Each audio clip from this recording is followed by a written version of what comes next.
अंतरिम बजट में किसानों के लिए कई बड़े ऐलान किए जाने की उम्मीद है, लेकिन सरकार का फोकस केवल किसानों को ही फायदा पहुंचाने तक सीमित नहीं रहेगा, बल्कि किसानों की उपज को लोगों तक पहुंचाने की पूरी प्रक्रिया को आसान बनाने पर होगा, जिससे ग्राहकों को भी खाने पीने के सामान की महंगाई से निजात मिल सके। लेकिन महंगाई कम करने के लिए किसान को मिलने वाली रकम से कटौती नहीं की जाएगी, बल्कि भंडारण से लेकर ट्रांसपोर्टेशन तक को आसान बनाकर ये काम किया जा सकता है। अनुमान जताया जा रहा है कि अंतरिम बजट में 2024-25 के लिए कृषि कर्ज लक्ष्य को 22 से 25 लाख करोड़ रुपए तक बढ़ाने का ऐलान किया जा सकता है। 2023-24 के लिए सरकार का कृषि लोन टारगेट 20 लाख करोड़ रुपए है। इसके साथ ही ये भी तय किया जाएगा कि हर किसान की संस्थागत लोन तक पहुंच हो जाए। कृषि लोन के लिए आवंटन बढ़ाए जाने के साथ ही सरकार सस्ता कर्ज मुहैया कराने की योजना को भी जारी रखेगी।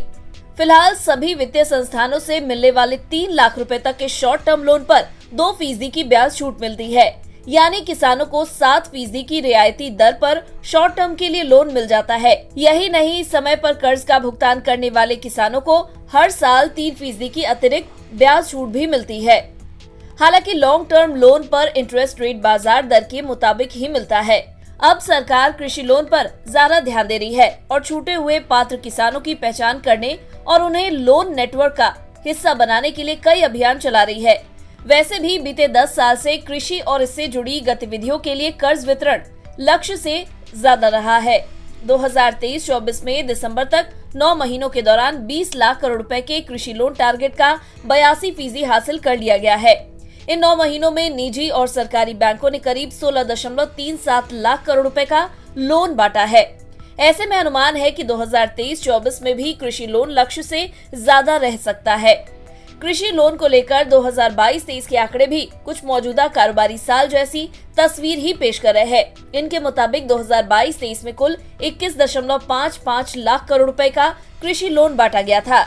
ये उस साल के 18.5 लाख करोड़ रुपए के कृषि लोन के लक्ष्य से कहीं ज्यादा था।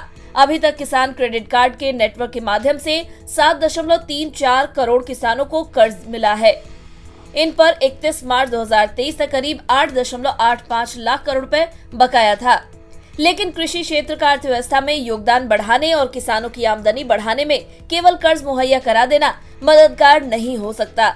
इसके लिए एग्री सेक्टर को दूसरी सेक्टर्स की तरह आधुनिक बनना होगा।